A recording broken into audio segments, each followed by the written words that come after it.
Good morning my dear children. जैसा कि आपको विदित है, आर के जोया सर चैनल के माध्यम से हम आपको इस वक्त पढ़ा रहे हैं हिस्ट्री का फर्स्ट चैप्टर जो है the rise of nationalism in Europe. और जैसा कि आपको विदित है, जानकारी है कि हम आपको द ट्रीटी ऑफ वियना 1815 पूरा कर चुके हैं। अब इसके अंदर आप आगे देखिए, आप ये जो इसको पूरा पढ़ने के बाद में जो जानकारी आपके समक्ष आ रही है वो थोड़ा सा हम आपको क्लियर कर दें। यहाँ मोस्ट ऑफ द, उसके बाद क्या हुआ, most of the them impose censorship laws to control what was said in newspapers, books, plays and songs and reflected the ideas of liberty and freedom. यहाँ देखिए, जैसे ही उन्होंने मीटिंग की, मीटिंग के बाद उनको लगा कि भाई जनता जनार्दन है, अपने विचारों को किताबों के माध्यम से, अखबार के माध्यम से, नाटकों के माध्यम से, गानों के माध्यम से कहीं ना कहीं लिबर्टी है, मुक्ति है, फ्रीडम है, आज़ादी के बारे में गीत गाती रहेगी या कुछ ना कुछ करती जाएगी। इस पर इन्होंने सेंसरशिप लगा दी। भाई इन्होंने इस पर क्या लगा दिया, सेंसरशिप लगा दिया। देखो इसके आगे लिखा हुआ है, देखो ये associated with the French revolution, जो कि फ्रेंच रिवॉल्यूशन जुड़ी हुई थी, उन सब पे इन्होंने सेंसरशिप लगा दी। अब देखिए, अब चलो ठीक है भाई, ये तो मैंने आपको बता दिया। भाई इन्होंने साफ साफ लिखा हुआ कि इन्होंने सेंसरशिप लगा दी। ये देखो यहाँ पर लिखा हुआ, प्रतिबंध लगा दिया, कानून ऐसे बना दिए जिनकी वजह से प्रतिबंध इन पे लग गया। अब हम आपको ये थोड़ा सा आपके सामने एक कैरिकेचर है, कार्टून है, इसके बारे में विस्तार से दिया हुआ है। ये ऑस्ट्रिया के डुक मेटरनिच बैठे हुए चांसलर, और ये सारे के सारे ये यूरोप के जो लोग हैं, वो बड़े बड़े राजा महाराजा, वो सब बैठे हुए। एक यहाँ है, एक यहाँ है, ये सब माथा पटक के बैठे हैं, क्योंकि इनके सामने जो रूल रेगुलेशन ऐसे जारी कर दिए गए कि आपको बोलना कुछ नहीं है। देखिए नीचे देखिए आप, यहाँ पर साफ साफ लिखा है, the most important question of today's meeting, how long will thinking be allowed to us. सबसे बड़ा इंपॉर्टेंट क्वेश्चन ये है कि इस मीटिंग में हम अपने आप को बोलने के लिए कितनी आज़ादी दें। मतलब किसी को बोलना ही नहीं है, बस जो कर दिया गया वो कर दिया गया, उसमें आपको बोलना ही नहीं है। और बोर्ड पे भी दो बात लिखी हुई, यहाँ पर ये बोर्ड है, देखो ये बोर्ड है, ये आपको दिखाई दे रहा है, इस बोर्ड पे भी दो बात लिखी हुई है। तो फर्स्ट पॉइंट आपका लिखा हुआ है, silence is the first commandment of this learned society. इस शिक्षित समाज की सबसे बड़ी बात यह है कि मौन रहो, मौन में शक्ति होती है। कहीं जगह पर मैं भी इस बात से सहमत हूँ कि मौन रहो, कोई आप पर आरोप प्रत्यारोप कोई कुछ भी करे, मौन रहो, एक दिन मौन उनको जवाब देता है। तो ये जहाँ तक मैं समझता हूँ, ये पहला पॉइंट को सोच समझ के दार्शनिक तौर पे इन्होंने बनाया होगा। दूसरा इन्होंने देखा, देयर का to avoid the eventually whereby a member of this club में succumb to the temptation of speech, muzzles will be distributed to members upon entry. हाँ भाई, मतलब इनको पहले जब जैसे ये मीटिंग के अंदर आए, इनको पहले से कुछ एक पर्चा दे दिया गया इनको साहब से, भाई मीटिंग में शांत रहना है, बस जो हम पढ़ के सुना दे, बस मौन से कृति, मुंह बंद, लो साहब सबके मुंह बंद है। तो ये चीज़ें मैंने आपको बताने का प्रयास किया। इसके बारे में कभी ऐसा कोई क्वेश्चन आया नहीं है, जो क्वेश्चन है वो मैंने बता दिया आपको, सेंसरशिप वाला। अब चलो अब इसमें हम आगे बढ़ते हैं। यहाँ ये नया टॉपिक है आपका, तो यहाँ से किस प्रकार से इन्होंने, यहाँ देखिए आप, वन ऑफ द मेजर्स, अब देखो, the memory of the French revolution nonetheless continue to inspire liberals. भाई जो उदारवादी लोग हैं, वो अपने दिल और दिमाग के अंदर वो पहले वाली फ्रेंच रिवोल्यूशन जो हुआ था वो यादें बनी रही। Are one of the major issues taken up by the liberal nationalist who criticise the new conservative order was freedom of the press. तो इन्होंने फ्रीडम ऑफ द प्रेस है उस पर जोर दिया, फ्रीडम ऑफ द प्रेस पर जोर दिया कि हमें हमारे विचार व्यक्त करने का अधिकार मिलना चाहिए। और भाई ठीक है भाई, आप लोगों ने अपनी व्यवस्था बना ली, लेकिन ये विचार व्यक्त करने का हमें भी अधिकार है। अब देखिए इसमें आप, यहाँ से हम आगे अब शुरू करते हैं। तो यहाँ मैं हेडिंग शुरू करके आपको, तो यहाँ सबसे पहले जो द रिवोल्यूशनरीज, जो पहला टॉपिक है द रिवोल्यूशनरीज, यहाँ से मैं आपको शुरू करूँगा क्रांतिकारियों के बारे में। और इसमें सबसे बड़ा जो जिक्र है वो एक ही व्यक्ति का है, और वो आपके सामने नीचे आएगा, जियोस्पी। ये GIUSEPPE, और ये हो गया मेजिनी MAZZINI। ये इसके बारे में इसका पूरा जिक्र है इसके बारे में। और यहाँ पर ये दे भी रखा है भाई, थोड़ा सा मैं पढ़ के सुना दूँ आपको। To be revolutionary at this time मेंट, इस वक्त क्रांतिकारी होने का मतलब ये हो गया। चलो भाई, मुझे पता है ये थोड़ा बहुत खेले बिना रहता नहीं है, इसको थोड़ा सा इसको, चलो अब इसको, हाँ, to be revolutionary at this time meant a commitment of opposed monarchical forms that had been established after the Vienna Congress। एक क्रांतिकारी होने का मतलब ये हो गया कि आप जो ये मोनार्किकल सिस्टम है इसका विरोध करना, इसका विरोधी होना। और ये जो मोनार्किकल फॉर्म्स जो ये बनी थी, ये वियना कांग्रेस में बनी थी। And to fight for liberty and freedom, और आप आज़ादी के लिए और मुक्ति के लिए लड़ रहे हो, इसका आप विरोध कर रहे हो। आप यहाँ देखिए, आप इसमें मैं आगे आपको बताऊँ। Most of these revolutionaries also saw the creation of nation state as a necessary part of this struggle for freedom। और अधिकतर क्रांतिकारियों की ये विचार थी, इच्छा थी कि नेशन स्टेट का निर्माण होना बहुत ज़रूरी है, बहुत अनिवार्य है। ये आप देख लीजिए, ये आपके समक्ष मैं आपको बता रहा हूँ। तो सबसे पहले कुछ चीज़ें आपकी यहाँ पर, ये इसको आप 1807 कर लीजिए, ये 7 है ये। यदि PDF फाइल में भी कोई गलती होती है तो हम भाई सुधारने का प्रयास करते हैं। तो ये 1807 है।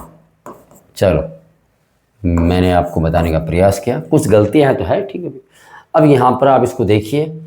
सबसे पहले ये इसका जन्म कहाँ हुआ? इसका जन्म जिनोया में इसका जन्म हुआ, 1807 में इसका जन्म हुआ। ये सीक्रेट सोसाइटी का मेंबर भी है, कार्बोनरी का मेंबर भी है। जब इसकी उम्र 24 साल की हुई, इसमें साफ साफ लिखा हुआ है, तो वह भूमिगत हो गया। और ये 1831 में इसने प्रयास किया एक क्रांति करने का लिगोरिया में। और फिर आगे चल गए, इसने 2 अंडरग्राउंड सोसाइटी बनाई, भूमिगत सोसाइटी बनी। पहली बनाई यंग इटली, आपके समझ दे रखा है, ये मर्सलीज में जो पेरिस शहर के बिल्कुल पास है। और दूसरी बनाई इसने यंग यूरोप, जो कि बर्न में है, जो कि बर्न में है। Whose members were like minded young man, इनके जो मेंबर्स है नौजवान लोग हैं, इनके मेंबर्स। पोलैंड, जो पोलैंड से भी है, फ्रांस से भी है, इटली से भी है, और जर्मनी स्टेट से भी है। ये भाई बड़े बड़े नौजवान लोग हैं।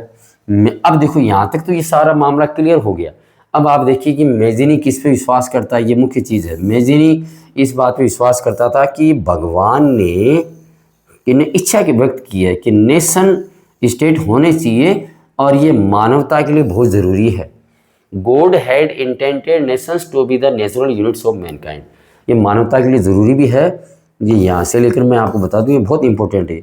अब इसके लिए ये भी कह रहा है कि भाई जो इटली है, इसको भी एक फोर्स्ड, इसको मिल जाना चाहिए एक सिंगल यूनिफाइड रिपब्लिक में, इसको एक सिंगल यूनिफाइड रिपब्लिक में मिल जाना चाहिए।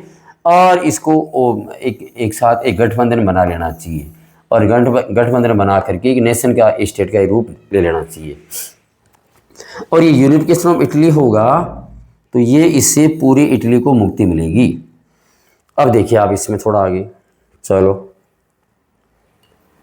इन सब को देखते हुए, भाई ये सीक्रेट सोसाइटी है, अलग अलग जगह बनाई, इन सब को देखते हुए इसी मॉडल पर आधारित सीक्रेट सोसाइटी जर्मनी में बनाई गई, फ्रांस में बनाई गई, स्विट्जरलैंड में बनाई गई, पोलैंड में बनाई गई। देखो अलग अलग बता रखी है कहाँ कहाँ भाई मॉडल इन्होंने तैयार कर दिया। मेजिनी लगातार बिना रुके खाए पिए, जो भी है, रिलेंटलेस, आपके सामने लिखा हुआ रिलेंटलेस, निरंतर लगातार विरोध करता रहा मोनार्की का विरोध करता रहा। और इसके कार्य को देखते हुए ये घबरा गए, जो डेमोक्रेटिक रिपब्लिक के लिए काम करे उसी ये कंजर्वेटिव घबरा गए। इसलिए लास्ट में आपको बताया मेटरनिच ने इसको क्या कहा, इसको the most dangerous enemy of our social order. Duke Metternich जो ऑस्ट्रिया का चांसलर, उसने कहा कि ये सबसे खतरनाक सामाजिक प्राणी है, जो हमारे लिए खतरा है। ये हमने जो सोशल ऑर्डर बनाया है, उसका ये सबसे खतरनाक प्राणी है। ये इसको निकालो, बाहर निकालो इसको, जो भी है। अब चलो ठीक है, मैं इसको आपके समक्ष इसको रिटर्न में हम देते हैं, क्योंकि नोट्स ज़रूरी है, नोट्स के बिना कुछ काम नहीं है। तो ये हो गया बॉन्ड। तो सबसे ऊपर चलते हैं, बॉन्ड इन जिनोया। इसका जन्म कहाँ हुआ भाई? इसका जन्म हुआ जिनोया में, आपके सामने दे रखा है जिनोया में हुआ। कब हुआ? तो ये PDF फाइल में कुछ मिस्टेक है, मैंने सही आपके सामने लिख दी है, 1807 में हुआ। ठीक है। इन द एज ऑफ 24, जब वो 24 साल का था।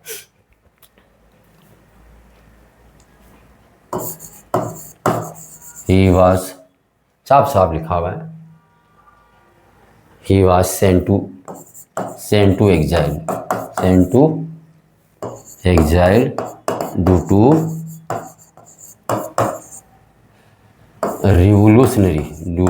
Revolutionaries activities. लगातार वो भाई कार्य में भाग ले रहा था भाई, कुछ तो हो, कहीं भी हो, कुछ तो हमें सुराग मिले, कुछ तो हमें। चलो भाई इसको, हाँ ये बड़ा हो गया, इधर आ जाओ भाई, आ जाएगा भाई, कुछ तो हमें भाई सपोर्ट मिले कहीं से भी, हम कुछ तो करें। अब आपके सामने दे रखा है भाई, यहाँ पे बाहर चला गया 1831 के अंदर। इन 1831 रिवोल्यूशन टुक प्लेस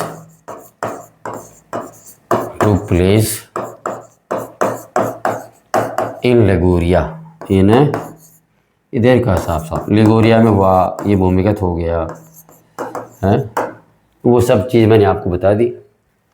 ही फाउंडेड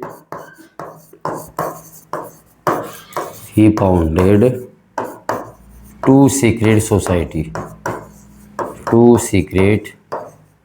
सोसाइटीज, उसने 2 बनाई। कौन कौन सी बनाई जो भी है, तो एक तो आपके सामने दे रखा है यंग इटली, एक तो आपके सामने दे रखा है यंग इटली, तो ये बनी मर्सलीज में, MARSEILLES, ये नियर पेरिस, ये पेरिस के बिल्कुल पास है भाई ये, तो मैंने आपको लिख दिया पेरिस के पास है। दूसरी इसने बनाई यंग यूरोप, ये भी बनाई। तो ये जो यंग यूरोप है, ये बर्न, ये जो शहर है ये जर्मनी में है, तो ये जो शहर है ये कहाँ है? ये जर्मनी में। चलो भाई, तो ये डाटा मैंने आपको बता दिया। अब आगे देखिए आप, धीरे धीरे मेंबर से इसके जुड़ रहे हैं भाई, जो इसके मेंबर्स है। ये रिपीट कर दूँ थोड़ा सा मैं आपको, जियोसी मेजिनी इसका नाम है, और ये इटली का है। ये कहाँ का है? ये ITALY, इटली का है, ये आई है भाई, इटली का ये क्रांतिकारी है, इटली का ये क्रांतिकारी है। तो सबसे पहली बात है, ही बिलोंग टू इटली रिवोल्यूशनरी। देखो यहाँ भी साफ साफ लिखा हुआ है, इटालियन रिवोल्यूशन लिखा हुआ है। इसका जन्म जिनोया में हुआ, 1807 में हुआ। 24 साल की उम्र में भाई ये भूमिगत होकर चला गया, फिर क्रांतिकारी गतिविधि में भाग लेने की वजह से 1831 के अंदर इसने भाई वो एक क्रांति भी की लिगोरिया में। अब वो सफल नहीं हुई, तभी तो आगे कुछ करता रहा। फिर इसने 2 भाई वो सीक्रेट सोसाइटीज़ बनाई इसने। एक का नाम यंग इटली है, जो मर्सलीज में हुआ, जो में स्थापना की, जो पेरिस के बिल्कुल पास है, और दूसरी है यंग यूरोप, ये बर्न, ये जर्मनी, यहाँ पर ये है। तो ये इतनी जानकारी मैं आपको बता चुका हूँ। अब हमें इस जानकारी को और आगे बढ़ाना पड़ेगा। ये गोड वाली, इसको हम मिटा देते हैं। 2 बार मैंने आपको इसके सामने रिपीट कर दिया है। ये जानकारी थोड़ा सा इधर मिटा देते हैं ताकि हमें स्पेस मिले, और नोट्स के तौर पे मैं आपके समक्ष इसको विस्तार से बता सकूं। नोट्स बहुत ज़रूरी है, बिना नोट्स के काम नहीं चलेगा। बहुत ज़रूरी है नोट्स, बिना नोट्स के काम नहीं चलेगा। देखिए आप, चलो अब इसमें नेक्स्ट है, यहाँ राइट करते हैं। तो यहाँ लिखा हुआ है मेजिनी बिलीव्ड दैट। अब मेजिनी कुछ चीज़ों को मानता था, मेजिनी बिलीव्ड दैट, कुछ चीज़ों को भाई मेजिनी मानता था। क्या मानता था भाई? आपके सामने रखा है, गॉड हैड, भगवान की खुद इच्छा है, गॉड हैड इंटेंडेड, भगवान खुद चाहते हैं, गॉड हैड इंटेंडेड नेशंस या नेशन स्टेट जो भी है, nations to be the natural unit of mankind, of mankind. ये लो आपके समक्ष, God had intended nations to be the natural units of mankind. भगवान को ये चाहते हैं कि नेशन स्टेट की स्थापना हो जो कि प्राकृतिक रूप से एक इकाई है मानवता के लिए, मानवता के लिए प्राकृतिक रूप से ये इकाई है। ये आपके सामने दे रखा है। लो साहब, अब हम आगे बढ़ते हैं। ये अब इसने एक प्रकार से इसको देवी शक्ति दे दिया, किस शब्द को, नेशन स्टेट को, नेशंस को, कि वे भगवान जीसस क्राइस्ट भी ये चाहते हैं कि इस प्रकार से एक नेशन स्टेट बने और एक लोगों का भला हो, ये दे चाहते हैं। अब देखो जैसे हाँ, अब इसमें आगे करते हैं भाई, किस प्रकार चाहते, he wished and worked for, उसकी इच्छा भी है, and worked for unification of Italy, for, या ऐसे लिख दो यूनिफाइड इटली। भाई वो चाहता भी है और वो वर्क भी कर रहा है, इटली के एकीकरण के लिए चाहता भी, ठीक है। अब इसने और जो, अब देखो, ड्यू टू मैजिनी, अब मैजिनी का है due to Mazzini relentless, relent, ये थोड़ा सा स्पेलिंग का, अब देखिए इसको आप, चलो भाई कहाँ बटन दब गया, रिलेंटलेस, रिलेंटलेस आपके सामने लिखा हुआ है, डबल एस है, relentless, due to Mazzini relentless work, comma लगाओ, डुक मैटरनिच, डुक जो मैटरनिच है, मैटरनिच डिस्क्राइब्ड हिम, उसको क्या उसने कहा, डिस्क्राइब्ड हिम, ये हिम कौन है, ये हिम हो गया मैजिनी साहब है भाई, the most dangerous, the most dangerous enemy of our social order, enemy of our social order। लो साहब, ये आपके समक्ष, the most dangerous enemy of our social order। अब मैजिनी के लगातार वर्क करने की वजह से घबरा गए भी, ये कंजर्वेटिव लोग घबरा गए। अब कंजर्वेटिव लोग हैं जितने राजा महाराजा, उनका जो हेड बना हुआ है डुक मैटरनिच, जो ऑस्ट्रिया का चांसलर है, इसने कहा कि सबसे खतरा, तो सबसे ज़्यादा खतरा इस एक आदमी से, हमें सबसे ज़्यादा खतरा बस इस एक आदमी से है, और ये हिम कौन है, ये है जीओएसपी मैजिनी, इससे खतरा है, इसको बाहर करो, बस इसको बाहर करेंगे सब शांति आ जाएगी आराम से। The most dangerous enemy of our social order, यही है। तो बच्चों मैंने यहाँ तक आपको ये मैटर पूरा क्लियर कर दिया। जीओएसपी मैजिनी पर बड़ा क्वेश्चन आता है, हु वाज जीओएसपी मैजिनी।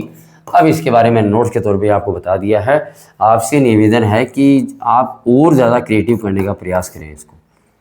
ये इतना तो मैंने आपको बता दिया, इसको भी आप और लिखना चाहें तो आप लिख सकते हो। चलो इसी के साथ ही हमारा ये मैजिनी वाला टॉपिक क्लियर हो गया। लेकिन एक बात है जो अभी क्लियर नहीं हुई है, और वो हम इसके साथ साथ लिखेंगे। मैटरनिच के 2 स्टेटमेंट है आपकी बुक में, मैटरनिच के 2 स्टेटमेंट जारी होते हैं, और दूसरा स्टेटमेंट अब आपके समक्ष आएगा, और दोनों को ही कई बार आपसे पूछ लिया जाता है। चलो यहाँ फ़ोटो भी दिखा दें आपको भाई, ये आपकी बुक में फ़ोटो देखते रहते हो आप। ये जीओएसपी मैजिनी है, 1833 में यंग यूरोप की स्थापना यहाँ पर कर रहे हैं। ये सब डाटा आपके समक्ष दिया हुआ है। अब इसमें आगे देखिए आप, यहाँ हम आपके समक्ष लेके आए हैं, और मैंने आपको बोला था कि मैं यहाँ ये वैन फ्रांस रिजेस Metternich once remarked the rest of Europe catches cold, ये जानकारी है। मैं एक बार यहाँ पे थोड़ा सा ये हिलेगा, चलो इसको यहाँ से देखते हैं।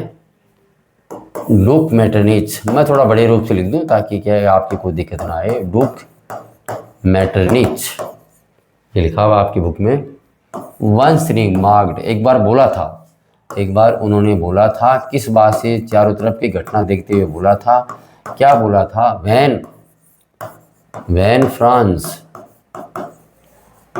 फ्रांस सिनीजेज, जब उसको छींक आती है, जब फ्रांस को छींक आती है, आपके सामने साफ साफ लिखा हुआ है, serieses the rest of Europe, the rest of Europe catches cold, पूरे यूरोप को जुकाम लग जाती है। देखो आप, वैन फ्रांस स्नीजेज, जब फ्रांस को छींक आती है, स्नीजेज का मतलब हो गया छींक, जब छींक आती है पूरे यूरोप को जुकाम लग जाती है। मतलब कहने का तात्पर्य बच्चों यहाँ पर ये हो गया कि कुछ भी नया होना होता है वो फ्रांस ही होता है। आज के वर्तमान संदर्भ में हम देखते हैं तो हमारे भारत के अंदर जो राफेल जो एरोप्लेन है, फाइटर एरोप्लेन है, वो फ्रांस से आ रहे हैं। और कपड़ों में जो सबसे बड़ा इनोवेशन होता है वो पूरी दुनिया में पेरिस में होता है। पेरिस कहाँ है? फ्रांस में है। तो ये आपको पता है कि दुनिया में जो नए विचारों का जो समावेश है यूरोप में, वो फ्रांस से शुरू होता है। तो यहाँ देखिए आप, एक तो डाटा आपका ये हो गया आपके समक्ष, एक डाटा आपके समक्ष ये है, ड्यू टू मेजनी रेलेंटलेस वर्क, लगातार मेजनी के काम करने की वजह से डुग मैटरनिच उसने उसको the most dangerous enemy of our social order मान लिया। तो ये दोनों आपको याद करने पड़ेंगे और ये आपका डाटा हो गया। अब मैं इसको इरेज करता हूँ, मैं आपको समझा चुका हूँ, दोनों चीज़ें क्लियर हो गई हमारे समक्ष। अब हमें अगला जो टॉपिक है वो है जुलाई रिवॉल्यूशन। इस पर हम हमारा ध्यान फोकस करें, उसको पॉइंट वाइज आपको समझाने का प्रयास करें, और जैसे हम उसको समझा दें उसके बाद हम थोड़ा उसको आगे लेके चलते हैं। देखिए आप, आज पहली बार पता चला कि पीडीएफ फाइल के अंदर भी कुछ गड़बड़ हो सकती है। अभी हमारे सामने वो डाटा आया है तो हमने देखा उसको। तो ये आपके सामने है जुलाई रिवॉल्यूशन। तो जुलाई रिवॉल्यूशन है, ये आपके समक्ष है, और ये 1830 में हुआ।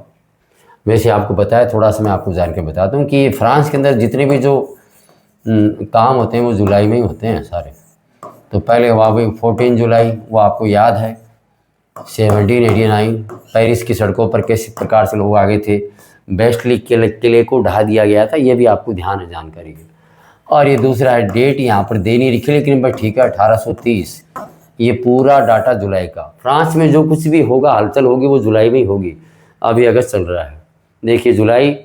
तो ये आपके समक्ष हो गया। तो मैं इसको टिक करके आपको, the first upheaval took place in France in July 1830। कितनी देखो, 1789 के बाद में पहले बार कुछ बड़ा हुआ तो ये हुआ 1830 में जुलाई में। जो बोर्बन जो राजा है उसको वहाँ से, जिसको वापस बिठाया था कंजर्वेटिव लोगों ने 1815 के रिएक्शन के बाद, उसको वहाँ से उखाड़ फेंका, ओवरथ्रोन। और किन्होंने उखाड़ फेंका? जो लिबरल रिवोल्यूशनरी लोगों ने, इन्होंने उखाड़ फेंका इसको। अब ये संवैधानिक, अब ये कॉन्स्टिट्यूशनल मोनार्की स्थापित कर रहे हैं, और इन्होंने उसके परिवार के किसी लुइस फिलिपे को पकड़ लिया और उसको हेड बना दिया उसको। वाह क्या बात है, हेड बना दिया उसको। जुलाई रिवॉल्यूशन है ये, इसकी चिंगारी से जो एक नया जो बना था the United Kingdom of Netherlands, इसके भी टुकड़े हो गए, और बेल्जियम है वो अलग हो गया इससे। ये भी जानकारी आपको दे दी। चलो भाई, ये रिपीट भी होता रहेगा और यहाँ पर मैं आपको नोट भी करवा दूँ साथ साथ आपको, ठीक है। तो द किंग हैड ओवरथ्रोन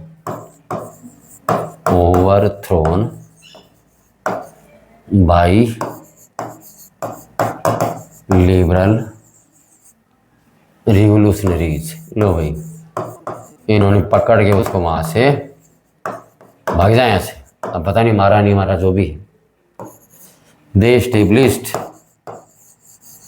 दे कौन है? ये क्रांतिकारी। दे established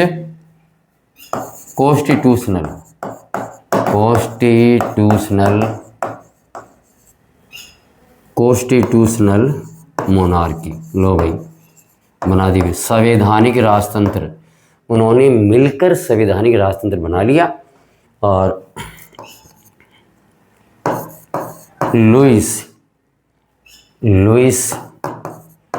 Philippe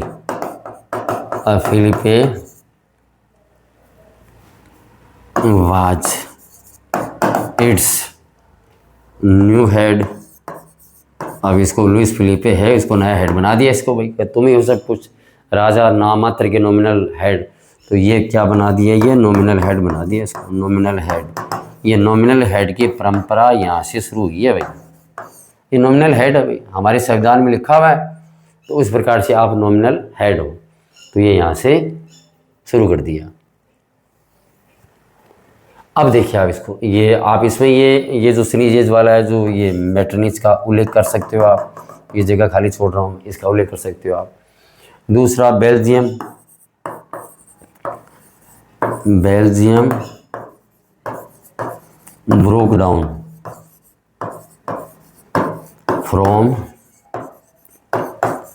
from the United Kingdom of Netherlands. लो भाई, ये आपके समक्ष आ गया, बेल्जियम है, बेल्जियम अलग हो गया यूनाइटेड किंगडम ऑफ नीदरलैंड से, ये अलग हो गया। 14 जुलाई 1789 है, जुलाई 1830, और ये मैं आपको रिपीट कर दूं, हमेशा जुलाई में ही यहाँ पर कुछ बड़ा विस्फोट होता है। 14 जुलाई 1789 और ये जुलाई 1830 राजा को उखाड़ फेंका लिबरल रिवोल्यूशनरीज लोगों ने, उन्होंने इस्टेब्लिश कर दिया कॉन्स्टिट्यूशनल मोनार्की। लुइस फिलिपे हैं, उसको नया हेड बना दिया गया। नॉमिनल हेड की शुरुआत यहाँ से हुई है, स्पेलिंग का भी मुझे हो सकता है थोड़ा बहुत मिस्टेक हो, लेकिन जो भी है, बेल्जियम अलग हो गया the United Kingdom of Netherland से, ये अलग हो गया। तो ये जानकारी मैंने आपको दे दी और इस प्रकार से रिपीट भी मैंने आपके समक्ष कर दिया है। अब इसको हम मिटाते हैं। जुलाई रिवोल्यूशन का आपका एक बड़ा क्वेश्चन 2 नंबर का कई बार आ जाता है, हो सकता है कई बार 3 नंबर का भी आए।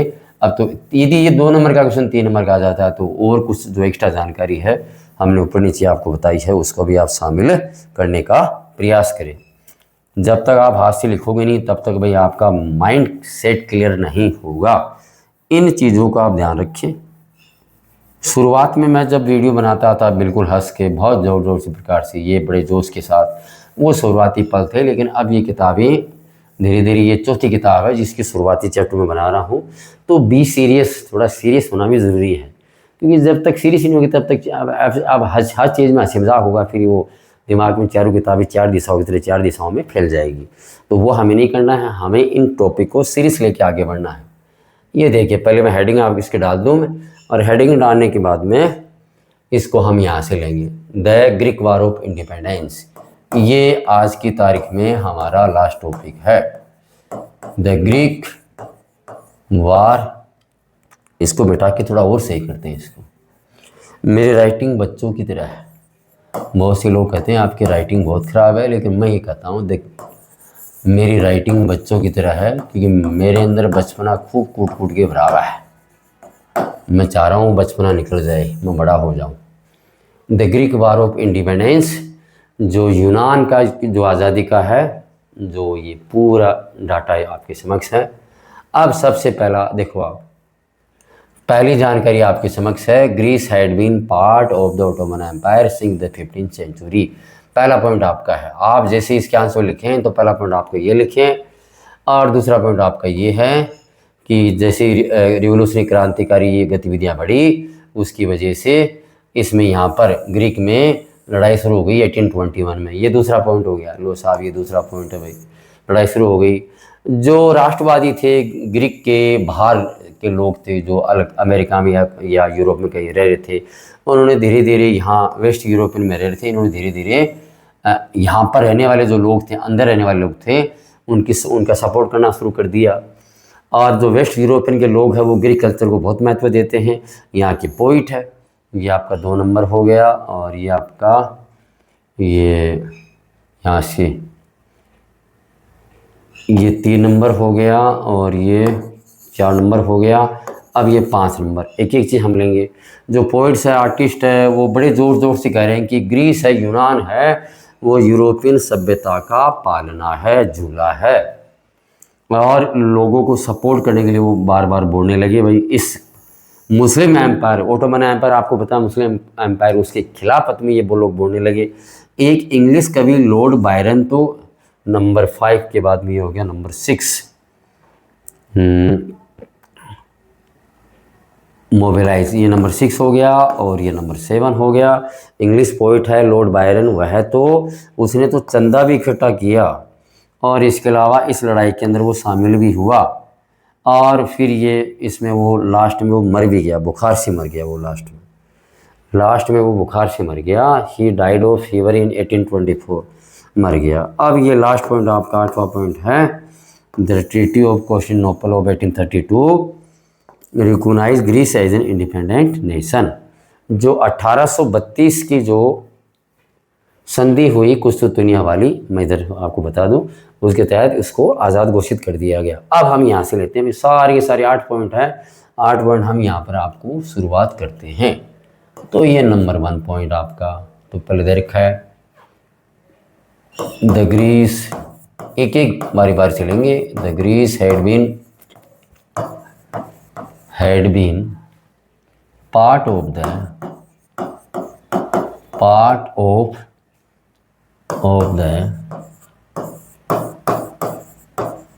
Ottoman Empire, part of the Ottoman Empire since the 15th century. Since the 15th century। लो भाई, ये आपका हो गया दूसरा पॉइंट। आप देखिए यहाँ पर आपके सामने, due to spread of nationalism feelings in Greece, the native people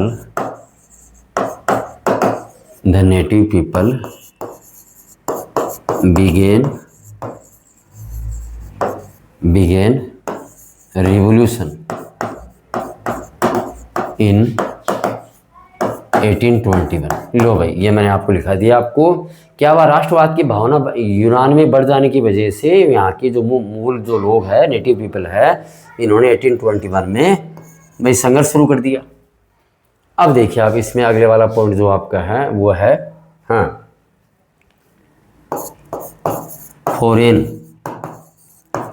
foreign Greeks, ये मैं बड़ा लिख दूं इसमें, foreign Greeks supported native Greeks. लो भाई, अब ये नेटिव ग्रीक्स को सपोर्ट भी कर रहे हैं, इनको सपोर्ट भी करें। क्यों कर रहे हैं भाई, वो आपको पता, अभी सपोर्ट करिए हिसाब से। अब इसमें अगले वाला हो गया, हाँ, वेस्ट यूरोपियन सिंपैथाइज्ड, हाँ, waste European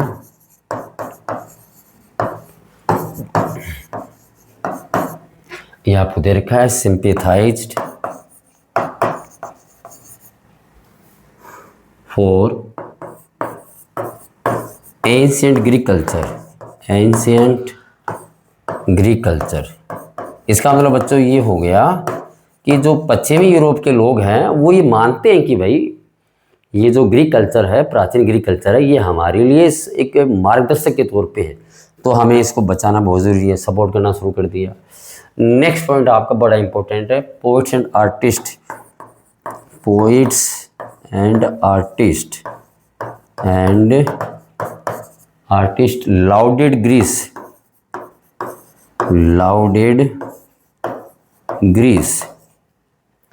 as the cradle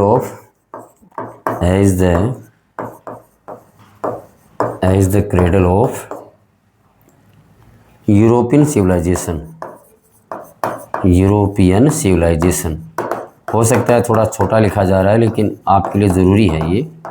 तो यहाँ तक मैं रिपीट कर दूँ इसको, मैंने लास्ट वाला, यहाँ के जो कवि है, कलाकार लोग हैं, इन्होंने बड़ी ज़ोर से घोषणा करके कहा कि जो ग्रीस है वो हमारे लिए क्रेडल है। क्रेडल क्या, पालना झूला, आपको पता है छोटे बच्चों को, बच्चा जब उठ पिट नहीं सकता तो उसको हम लोग क्या करते हैं, उसके लिए एक झोला लेके आते हैं, पालना लेके आते हैं, उसको हिलाते हैं रस्सी पकड़ के हिसाब से ऐसे। तो यहाँ पर ये कहा गया है कि यूरोप के लोगों ने कहा कि हम तो असभ्य थे, हमें तो जो ये जो ग्रीक कल्चर है इन्होंने हमें सभ्य बनाया है, इसलिए हमारे लिए पालने के समान है ये। चलो रिपीट कर दूँ मैं आपके सामने समक्ष इसको। ग्रीस है वो भाई ओटोमन एम्पायर का 15वीं शताब्दी से उसके अधीन था। अब लोगों में राष्ट्रवाद की भावना बढ़ी, भावना बढ़ने की वजह से ग्रीस में भावना बढ़ी, और ग्रीस में भावना बढ़ने की वजह से यहाँ के जो नेटिव पीपल है इन्होंने क्रांति करना शुरू कर दिया 1821 में। फॉरेन ग्रीक्स लोग हैं वो ने यहाँ के नेटिव ग्रीस लोगों का सपोर्ट किया इस रिवोल्यूशन में। वेस्ट यूरोपियन लोग हैं उनकी सहानुभूति इनके साथ थी। कवि और जो आर्टिस्ट लोग हैं वो भी बार बार कह रहे हैं कि भाई हमारे लिए इस एंशिएंट ग्रीक कल्चर को बचाना बहुत ज़रूरी है, क्योंकि ये हमारी सभ्यता, यूरोपीय सभ्यता के लिए झूले का काम किया है, पालने का काम किया है। चलो अब इसको मैं मिटाना चाहूँगा क्योंकि ये रिपीट कर दिया है मैंने आपके समक्ष। अब इसके लास्ट के 1-2 पॉइंट और बचे हैं, और जहाँ तक मैं समझता हूँ आज वाला ये पॉइंट लास्ट है इसको, तो इसको आप अपने वे में समझने का प्रयास करें।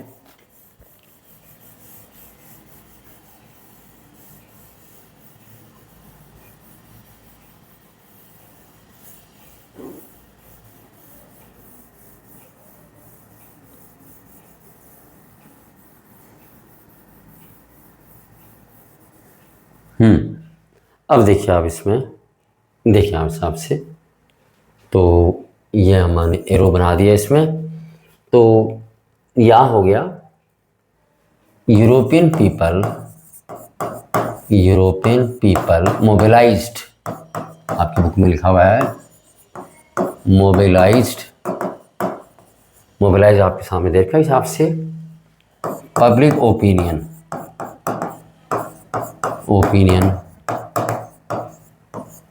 टू सपोर्ट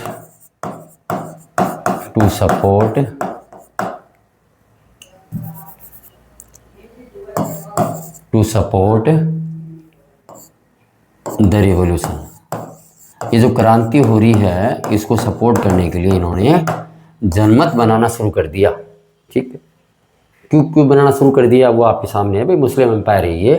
अब आगे देखिए आप, इंग्लिश पोइट लॉर्ड बायरन है, इंग्लिश पोइट है लॉर्ड बायरन। हाँ, ऑर्गेनाइज फंड्स, इसने भाई मैं आपको पहले बता दिया, ऑर्गेनाइज्ड फंड्स इकट्ठा किया। And later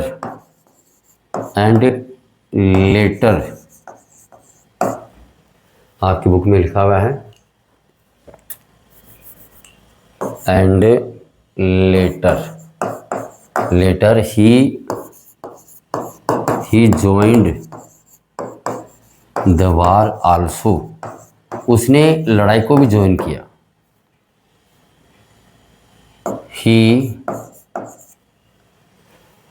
he died here due to fever, बुखार की वजह से वह यहाँ मर गया, ड्यू टू फीवर इन 1824, 1824 की बात है, 1824 में ये मर गया यहाँ पे। अब लास्ट की बात जो फाइनली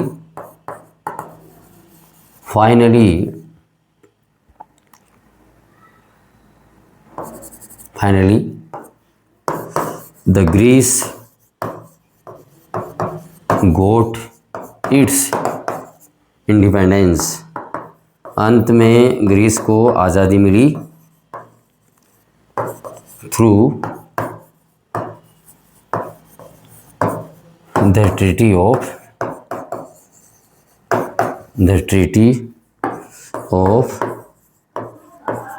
कॉन्स्टेंटिनोपल। ये देर का आपके सामने Constantinople of 1832, which recognise by जिसको मान्यता दी गई, रिकॉग्नाइज्ड बाई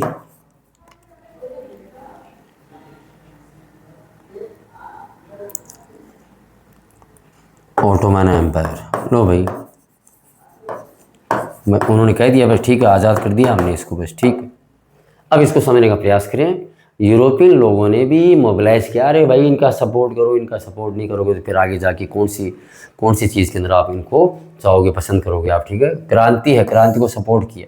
इंग्लिश कवि है लॉर्ड बायरन है, इसने कुछ चंदा भी इकट्ठा किया और बाद में आगे चल के उसने इस लड़ाई में खुद को भी शामिल कर लिया।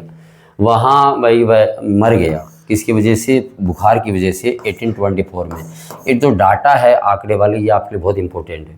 अंत में फाइनली अब ग्रीस को आज़ादी मिल गई और आज़ादी मिली इस संधि के द्वारा, द ट्रीटी ऑफ कॉन्स्टेंटिनोपल, कुस्तुनतुनिया, इसको हिंदी में बोलते हैं कुस्तुनतुनिया। द ट्रीटी ऑफ कॉन्स्टेंटिनोपल के माध्यम से इनको आज़ादी मिली। और ये कब हुई है, 1832 में हुई। ये जितने भी डाटा है, जैसे मैंने टिक कर रहा हूँ, इसको टिक कर रहा हूँ, ये इसका नाम है लॉर्ड बायरन है, देखिए। और ये इस ट्रीटी का नाम है द ट्रीटी ऑफ कॉन्स्टेंटिनोपल। ये तो ये लास्ट में ओटोमन एम्पायर ने इस बात को स्वीकार कर लिया कि ये हमने इसको आज़ाद कर दिया, जो भी है। तो ये संधि के माध्यम से ही हुआ। तो इस प्रकार से मैंने आपको बताने का प्रयास किया। ये हमारा टॉपिक है, the Greek war of independence complete हो चुका है। मुझे उम्मीद है बच्चों आप अब सीरियस होकर, मैं भी सीरियस हो गया हूँ और आप भी सीरियस होकर इस एक एक टॉपिक वाइज को आप लिखें, पढ़ें, सुनें, समझें और आगे बढ़ने का प्रयास करें। 100/100 लाने का प्रयास करेंगे, बिल्कुल नो डाउट, कोई दिक्कत की बात नहीं, आपके 100/100 ही आएंगे आपके। Thank you, have a nice day, जय श्री राम।